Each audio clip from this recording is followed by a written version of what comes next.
Usafirishaji wa mafuta umeanza kurejea rasmi kupitia bomba la mafuta la Druzhba Pipeline baada ya Ukraine kukamilisha matengenezo ya sehemu iliyoharibiwa na mashambulizi ya kijeshi yaliyotokea mapema mwaka huu.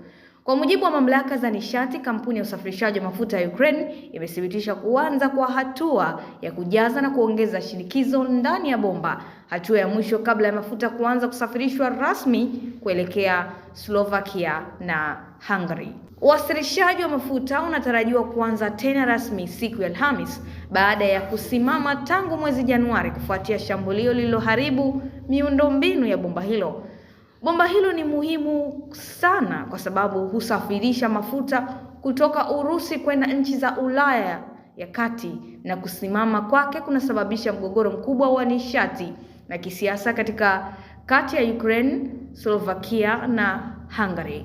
Katika kipindi cha kusimama kwa huduma hiyo, Slovakia ililazimika hata kutangaza hali ya tahadhari ya mafuta, huku nchi hizo mbili zikishutumu Ukraine kwa kucheleweshwa matengenezo. Hatua ya kurejea kwa usafirishaji wa mafuta pia ina athari kubwa kisiasa, kwani imefungua njia kwa Umoja wa Ulaya kuendelea na mpango wa mkopo mkubwa wa takriban euro bilioni 90 kwa Ukraine, ambapo ilikuwa imezuiwa kutokana na mgogoro huo wa bomba la mafuta.